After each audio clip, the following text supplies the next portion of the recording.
Le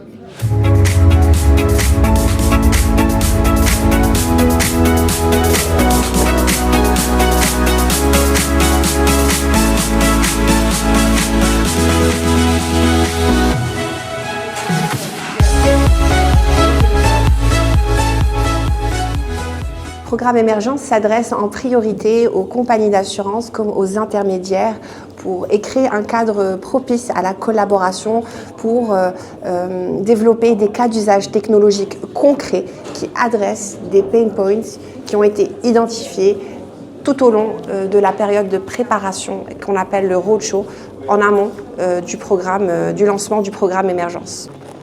Les prochaines étapes, c'est de travailler en groupe. Donc 5 groupes ont été constitués sur les différents maillons de la chaîne de valeur. Un groupe produit, un groupe souscription, distribution, gestion des sinistres, puis un groupe beaucoup plus transverse qui portera sur les stratégies d'innovation. Ces groupes-là sont composés à la fois de compagnies, d'intermédiaires, mais sont animés également par des experts dans chacun des groupes, des experts InsurTech et des talents de la tech qui soutiennent ces experts pour justement tout au long du parcours Émergence sur 2 mois développer des cas d'usage qui vont être concrets et qui répondront aux points de douleur qui ont été identifiés.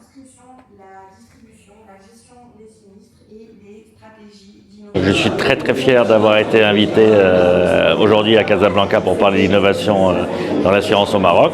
J'ai pu exprimer ce que moi j'ai fait et j'espère que ça va pouvoir bien se développer au Maroc et qu'il va y avoir beaucoup d'initiatives dans ce sens-là. Je pense que l'assurance sur l'innovation, c'est pas possible, que ce soit en France ou au Maroc. Il va falloir y aller fort et vite.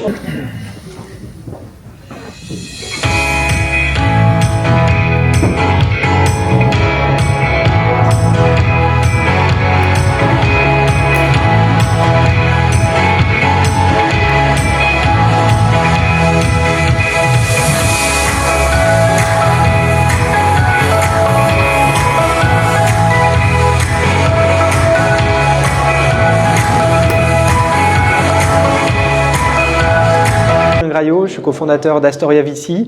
On investit partout en Europe sur la thématique liée à l'InsurTech et je suis ravi d'être là aujourd'hui dans le cadre de la première journée de conférence sur l'innovation dans l'assurance organisée par l'ACAPS. Et c'est vrai que cette thématique d'InsurTech est un sujet très chaud. On lit beaucoup de titres de journaux qui indiquent que les levées de fonds sont en baisse, que certaines startups sont en difficulté, ce qui n'est pas spécifique, je dirais, au monde de l'assurance pour 2 raisons. Le premier élément, c'est que l'innovation, de manière générale, sous-entend qu'il y a des échecs. Si on n'a pas d'échecs, on ne peut pas innover.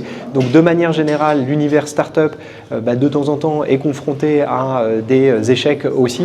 Le deuxième élément, c'est qu'en fait, on arrive aussi à un moment de maturité pour l'InsurTech. Ça fait une dizaine d'années que le terme InsurTech même existe et donc on est face à des sociétés qui existent depuis 5, 7, 10 ans sur le marché et qui ont donc des comptes à rendre, pas uniquement à leurs investisseurs, mais plus largement au marché. Et on trouve 2 catégories maintenant de startups, des startups qui sont rentables et dont l'avenir est relativement pérenne, et puis des startups qui, elles, doivent encore faire la preuve de leur business model. Et donc c'est peut-être ces startups-là qui ont plus de difficultés. Et puis le troisième argument, c'est que de manière générale, les investissements dans les startups sont en baisse, notamment dans l'InsurTech. Donc là encore, rien de spécifique à l'InsurTech, plutôt une tendance globale de marché qui rend l'écosystème peut-être plus fébrile. Et en même temps, et c'est ça qui a été intéressant de partager ce matin, c'est qu'il y a encore plein d'opportunités pour innover dans l'assurance. Je pense évidemment à l'efficacité opérationnelle qui est un enjeu soulevé par les grands groupes et où la technologie, la donnée, les algorithmes pourraient être utiles. Je pense évidemment à la nouvelle vague d'innovation qu'on anticipe autour des risques émergents, le risque climatique, le risque cyber, les risques liés aux actifs digitaux, etc. Il y a plein de challenges qui se posent aux assureurs et qui sont des opportunités pour des startups, de la tech et de la data. Et puis peut-être le troisième point en lien avec la maturité de l'écosystème, c'est qu'au final, si on regarde un petit peu dans le rétroviseur, la plupart des startups qui se sont lancées l'ont été autour de la distribution. Il y a beaucoup d'autres parties de la chaîne de valeur, à commencer par la partie produit, la partie souscription, la partie prix. Et sur ces parties-là de la chaîne de valeur, il y a encore beaucoup d'espace, beaucoup d'opportunités pour que des startups viennent travailler avec les grands groupes et au service de l'innovation et au service des clients finaux.